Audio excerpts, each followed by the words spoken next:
All right, one last case. Another conditional use permit to allow a short-term rental that's not the primary residence of the owner. This is 25 CUP 0074 at 15,217 Shelbyville Road. And Jude is our case manager. Jude Mattingly, Office of Planning Staff, 444 South 5th Street, Louisville, Kentucky, 40202. So next slide, please. So before you is a conditional use permit to allow short-term rental that is not the primary residence of the owner in residential zoning. Next slide, please. The property is zoned R4 within a neighborhood form district. The property contains 4 bedrooms, which would allow a maximum of 12 guests in this situation because the property exceeds 2 acres. So that's not a typo. It is 4 bedrooms and 12 guests. There's plenty of off-street parking available in the driveway, and relief from item 4D would be required as there is one short-term rental approved via conditional use permit within 600 feet of the subject property. Next slide, please. Here's an aerial of the subject property. I apologize. Next slide, please. Some zoning context, mostly residential with some OR3 and C1 off in the boundaries. Next slide, please. Here is a proximity map. The one that is approved within 600 feet is the adjacent property, which is owned by this same applicant at 15215, and then our subject site is the adjacent 15217. Next slide, please. Here is a photo of the front of the subject property. Next slide, please. Some adjacent area. This is northwest along Shelbyville Road, and this would be if you're at an intersection of Shelbyville Road and Valhalla View. Next slide, please. So some site context. There is wooded area that separates the proposed short-term rental from the one that is approved within 600 feet of the conditional use permit.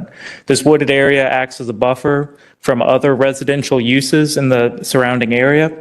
And the applicant has agreed to maintain existing trees on site as part of condition of approval number 3, which we'll get to, but is a different condition of approval than you see on almost any short-term rental.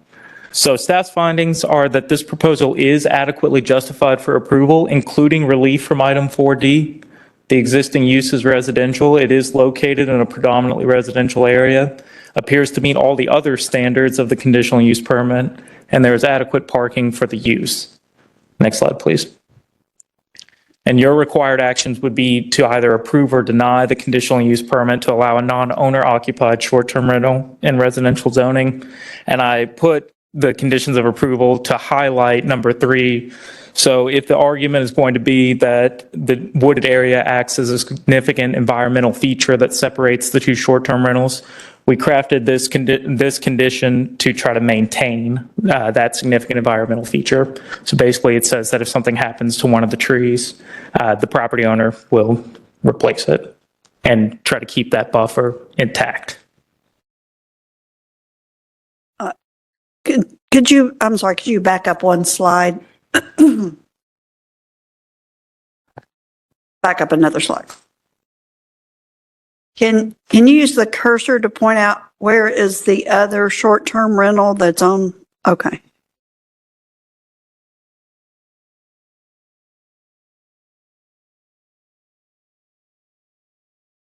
So that one's already got a CUP, or did it need one? Yes, and it is owned by the applicant that's appearing before you today. The applicant owns both properties, the one that already has a CUP and the adjacent one that is requesting a CUP today.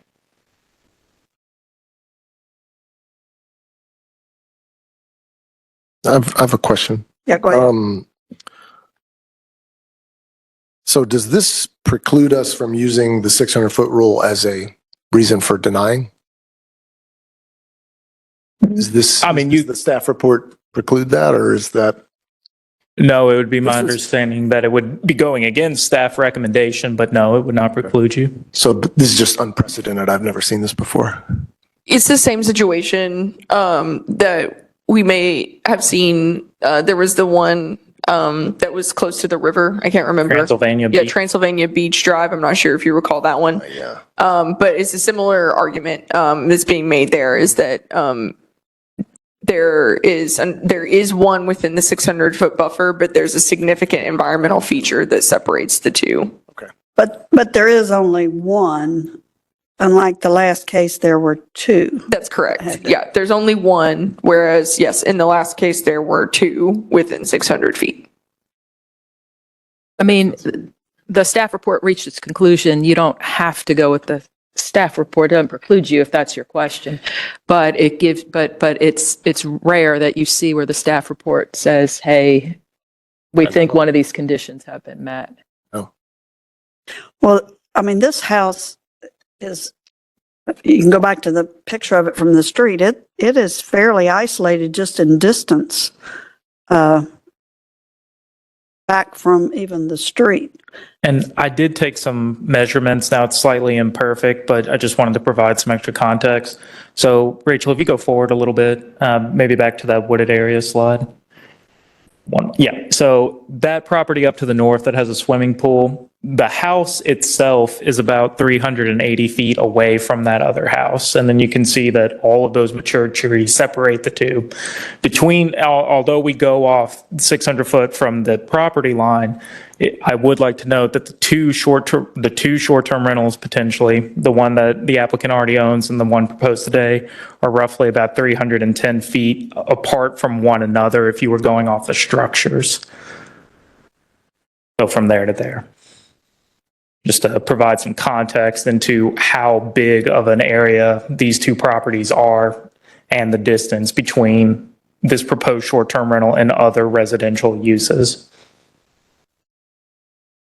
And so the condition of approval number 3 is being offered as assurance that those trees will remain or be replaced if something happens to them. Yes, that was our idea, is that if that is going to be the identified significant environmental feature, we felt it important to put a condition that would try to keep it intact.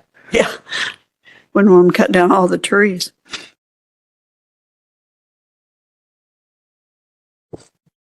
I do think in a similar context to what we discussed in the last case, you're also, staff is also looking at the general concentration of short-term rentals approved by CUP in the area. And these are, well, the one that exists today, and then potentially this second one would be the only conditional use permits in the area. It just so happens that they're right next to each other. So just going back to the standards that staff is reviewing in the land development code. So if you pull that back, and I know those are big lots, so it's kind of skewing it, but if you pull that back like the last one we had that showed several, you're not going to see anything but that one and the proposed. That's correct. Joe, I think Joe's working on, he can pull it up for us to look at, but yes. So the area is not saturated with them, regardless of the distance between them. Yes, that's staff's opinion. Now, again, if you find otherwise, that's under the board's purview to do, but that's what when staff goes through these standards that are in the conditional use permit, that's the analysis that we perform. We look at what are the requirements of the land development code, what are they asking us to do, and then we analyze whether it meets or doesn't meet that standard that's laid out in the code. Okay. Other questions for staff, or are we ready for the applicant? Joe looking up something for us? Or are you trying to pull out a map? I would hear from the applicant, and if you want to see a map of the area, I'll have it ready by the time you get to deliberation. Sounds fair. Okay, I have 2 speaker forms, Thank you. Jon Baker and Van Doe. Are you both going to speak, or are you? Okay. You raise your right hand, John. Do you swear and affirm that the testimony you're going to give today is the truth? I do affirm. All right, give us your name, address, and zip code. Thank you, Madam Chair, members of the board. My name is Jon Baker. I'm with Wyatt Tarrant Combs, 400 West Market Street, Suite 2000, Louisville, Kentucky, 40202. And thank you for your time. I know you've had a long day already, and give me a little bit more time just because this is a unique request, and I have some justifications to support this unique request, and I want to make sure I get those into the record. I'm here on behalf of VTT Properties, which is run by Van Doe, and Van is with me here. Thank you, Jude, for your presentation, and on behalf of Van and VTT Properties, we do support Planning's staff report for this case. This is a matter where we met with Planning a number of times on this very request to talk about a number of issues, the regulation, as well as, and we'll get into this moving forward, because Van has already have an approval on the abutting property, 12512 Shelbyville Road. Before we initiated this process, there was engagement of the property owners that surround these properties prior to even filing a pre-application to move forward. So we were very forthright, transparent, and wanted to make sure that there were no issues with our adjoining, abutting, and APO property list owners before we even got in to the application stage. And that was very important because we know we're asking for unique relief from this board. What we'll talk about today is that we believe this property presents a very unique case for why it warrants, for one, why it should be a short-term rental, and then two, why it would warrant relief from listed condition D, the 600-foot proximity requirement. This is the property 15217 Shelbyville Road. The primary reason behind asking for this to be a short-term rental is because it is very uniquely situated to Valhalla, and it's got high demand for golfers and folks that want to visit Valhalla during events.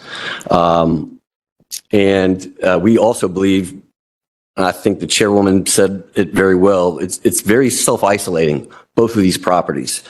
There's a function of size as well as mature tree stands. Not to mention, they're not on neighborhood roads. These properties are only served by Shelbyville Road. The driveways go out to Shelbyville Road, and that's the only way you can access these properties. Let's get into the slide deck a little bit to get into some context. Again, Jude had this slide in his slide deck. This is the property. And you can see Valhalla View Drive, and we'll touch base on that here in a second, but those trees that surround both of these properties are very thick and mature, and that also creates a very unique situation here, especially for compatibility. This is, if we were talking about rezonings and whatnot, this is community form plan element in Plan 2040, except that this screening is already in place. We don't have to add anything to the property to establish a mature screen here. The 15217 property is 3.2 acres. The 15215 with the existing conditional use permit is 2.8. So together, 6 acres in land area. If we can go to the next property, next slide. This is a panned out view from a Google aerial just to show you where we're situated. Here east of North English Station Road on Shelbyville Road on the way to Valhalla. In between our properties and Valhalla, you have Louisville Paving's headquarters, used to be Steel Technologies, a rather large headquarters for a good-sized local business here. To the west of the property, you have an institutional religious use, as well as a number of commercial uses not far there at the intersection of Shelbyville Road and North English Station.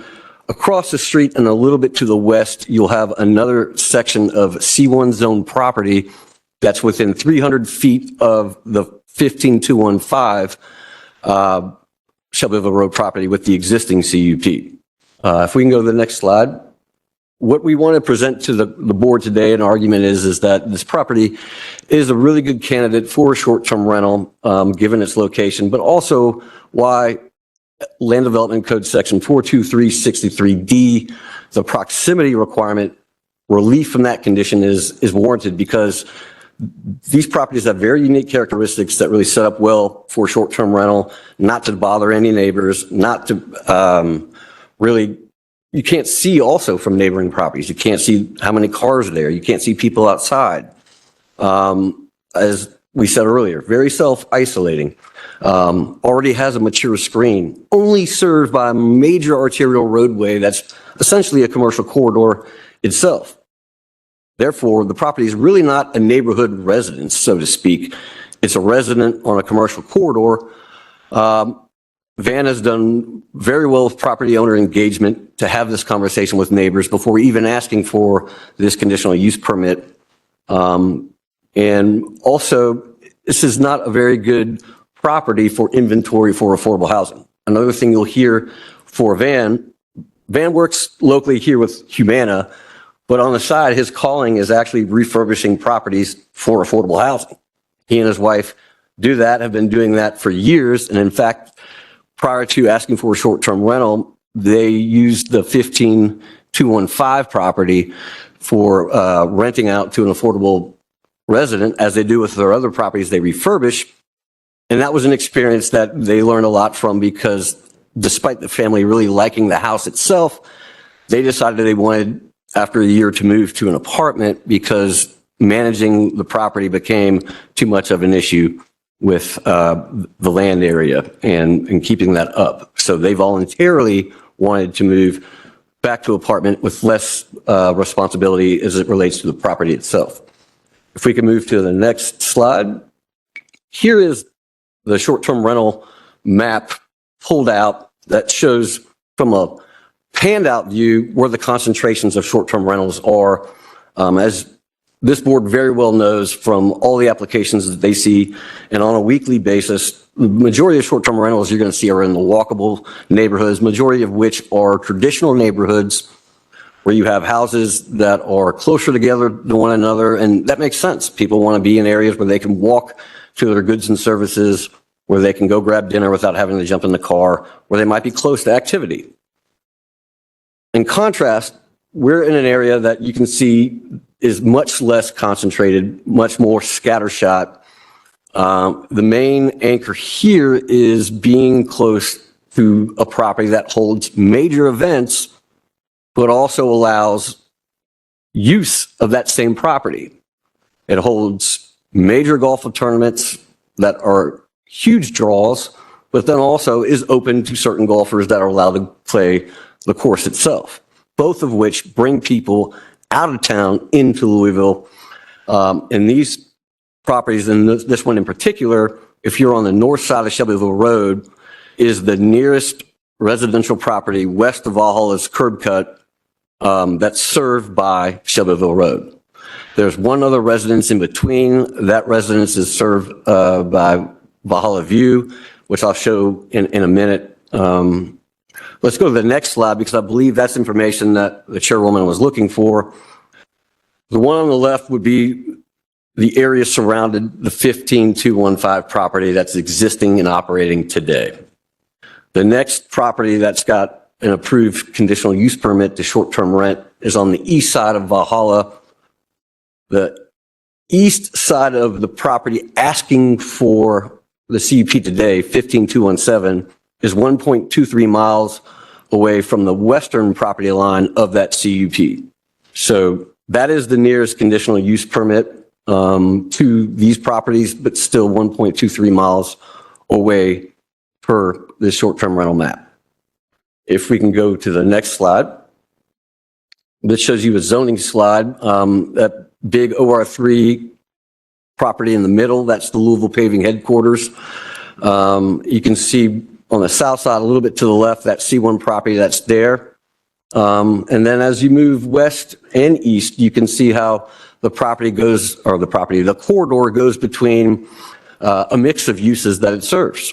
Shelbyville Road in this portion is a major arterial 5-lane road, 2 lanes each way with a turning lane in the middle. If we can go to the next slide, please.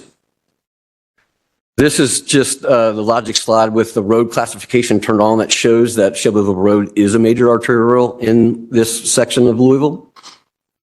We can go to the next slide. Here is the property, and we're on Shelbyville Road looking directly at it. You can see the rumble strips right there on Shelbyville Road. That is the only driveway to the property. You must access it from Shelbyville Road.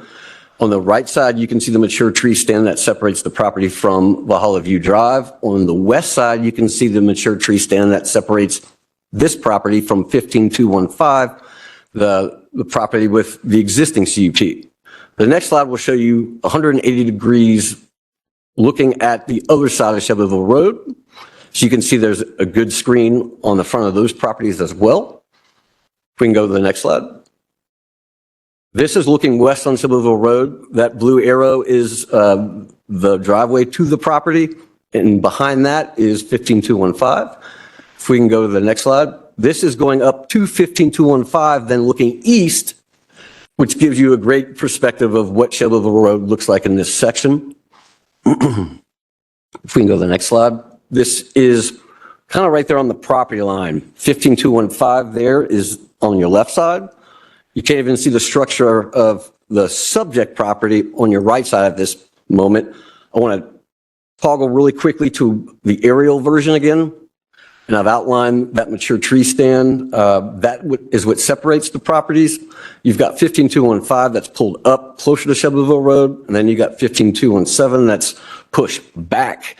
And then in between, you have that mature tree stand, which we believe is a significant barrier between the two that is a unique justification for why these properties are self-isolating, that goes directly to the heart of the 600-foot rule here. They're separate from one another. You can't see one another. There's no concentration of other short-term rentals in this area. So we believe these facts would support relief from letter D. And if we can continue on, we can talk about a couple more. Here is just east. This is the intersection of Valhalla View into Shelbyville Road.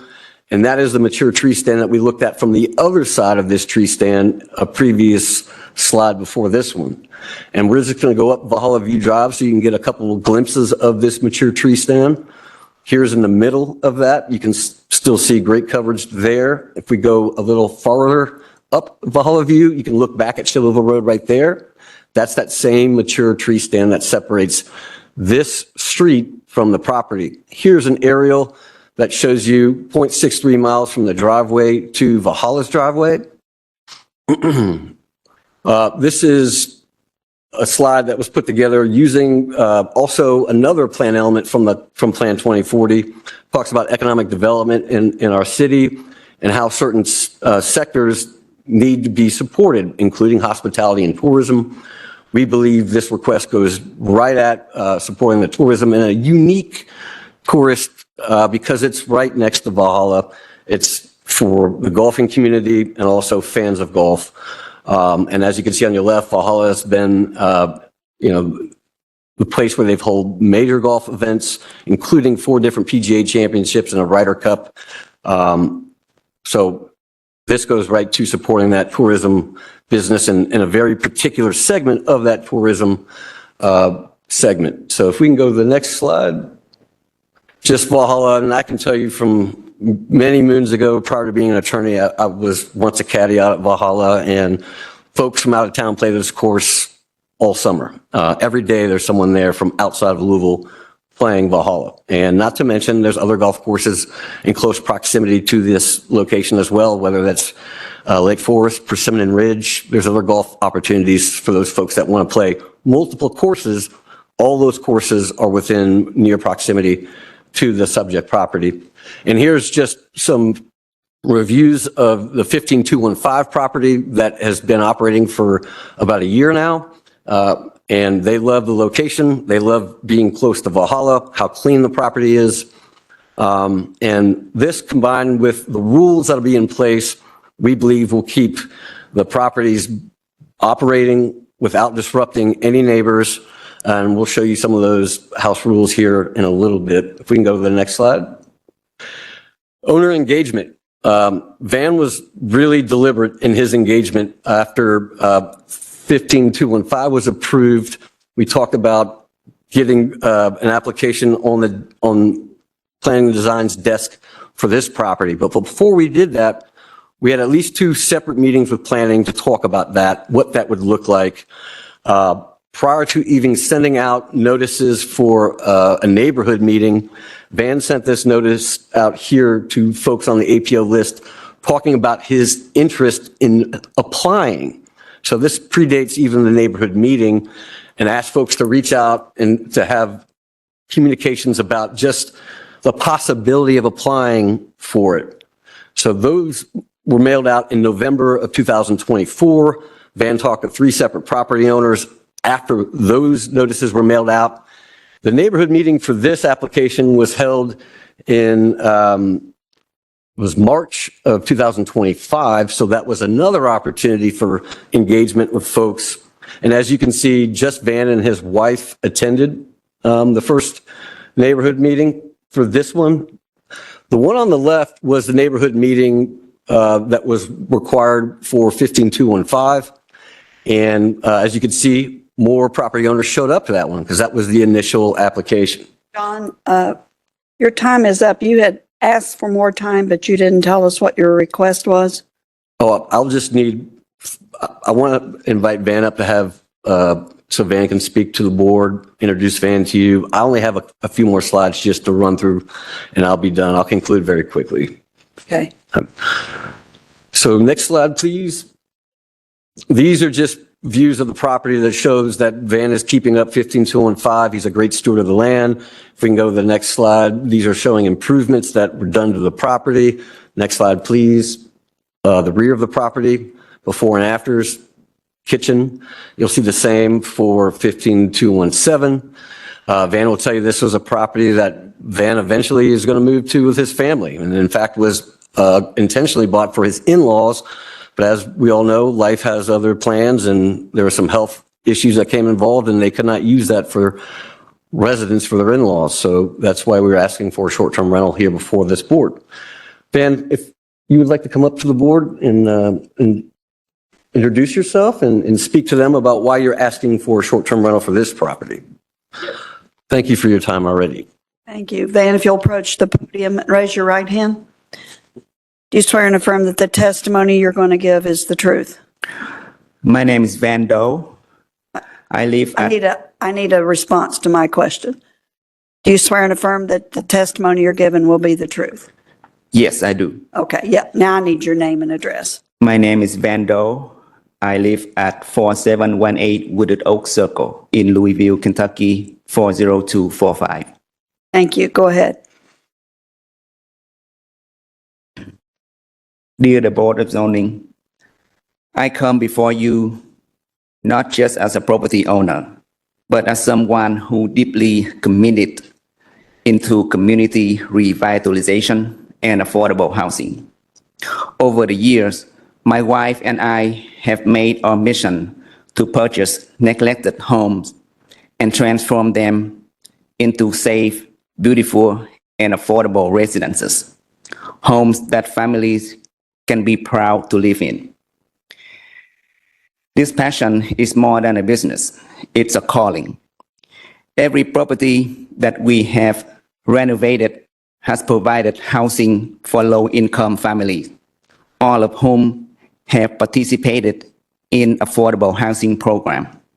These homes have offered stability and dignity to those who need it most. Over the last decade, my wife and I have renovated more than 10 properties just for this purpose. We continue this mission with the purchase of the 15215 and 15217 Shelbyville Road. We renovated the 15215 first and rented it to a family in need of affordable housing, while we worked on the 15217, which was originally intended as our own home. But when my in-laws' health declined, our plans changed. We could not make the move to 15217.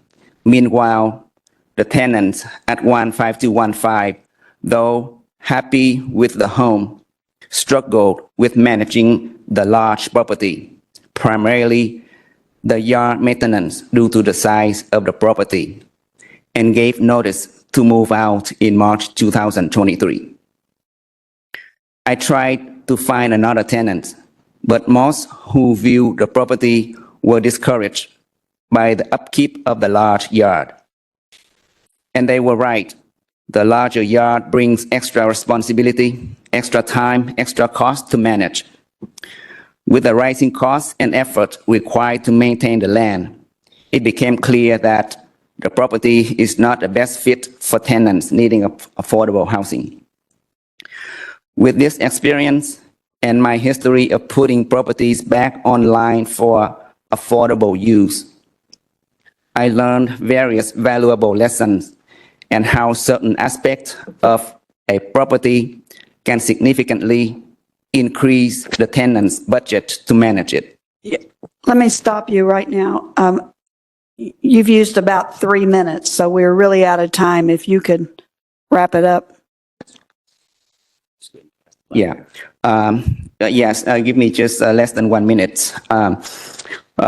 With all of these experiences, this brings me to my request. I am seeking a permit to operate the 15217 together with the 15215 as a short-term rental. This solution allows me to responsibly maintain the homes, keep them active and cared for, and support local tourism, all while continuing my broader mission to invest in and improving our neighborhood. I remain committed to preserving the character and integrity of our community and to ensure that the property is managed with our utmost care and respect for our neighbors. I truly believe short-term rental use can be a positive force for our community when done thoughtfully, respectfully, and when properly managed on a consistent schedule. And I hope you will see this property as an example of how responsible ownership and meaningful purpose can coexist. All right. Thank you for your time Thank and you. consideration. We are out of time. Thank you. Yeah, I don't have any other speaker cards either. All right, board members, questions of the applicant? I have a question for staff. Did we hear this one before? Was this, I'm just getting deja vu. I feel like, I mean, we heard the other one that okay. I thought we heard both of them on the same There day. They was were back to back. a previous request And for Ms. this Lula was here property, and all but that. just they waited over a year, which allows them to reapply. And That long the ago. condition and the agreement related to the tree stand, that's new information. So All right. you don't have to consider the previous decision, but yes, there was a previous application. Just making sure that I wasn't, imagining things. Yeah. So this was over a year ago we heard this. Okay. All right. Other questions? Any questions for the applicants?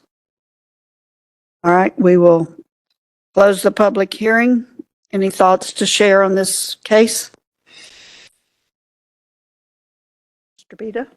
Madam Chair, yes, thank you. Just some thoughts. I think each one of these circumstances where we have requests for short-term rental, conditional use permit, where there is an existing conditional use permit within 600 feet, are unique and need to be taken in that context.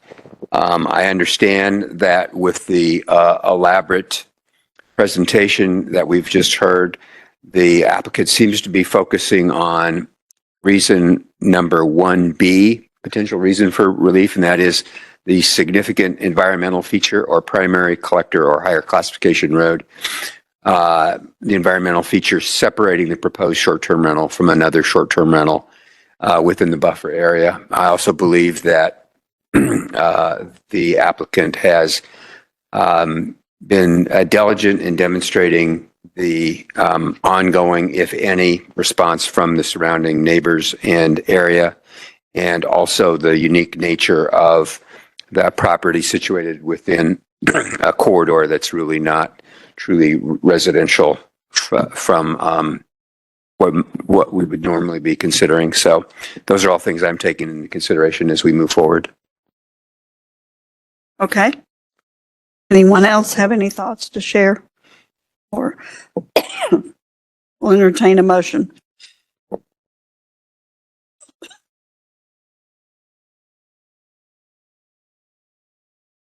Madam Chair. So on that basis, I would move that on case number 24 CUP 0074, short-term rental at 15217 Shelbyville Road, that we approve the conditional use permit to allow short-term rental of a dwelling unit that is not the primary residence of the owner in the R4 zoning, according to Land Development Code 4.2.63.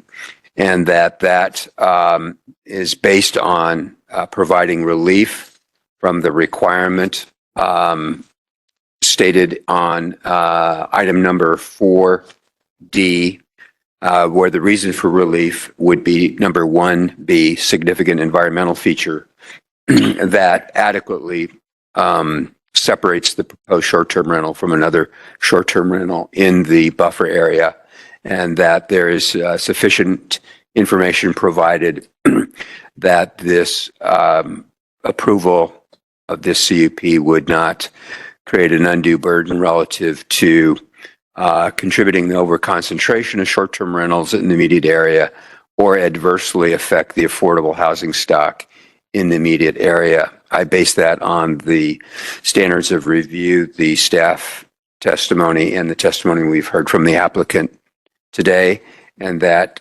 motion would include the conditions of approval. Hang on. Listed on pages 8 and 9 of the staff report. All right, thank you. Is there a second? Second, Horton. Okay, we have a properly made motion and second. Any further discussion? Hearing none, roll call vote. Jan, Horton, Yes. Bozos, No. Yes? Rodriguez, Yes. Lewis. Yes. Conditional use permit is approved with the conditions.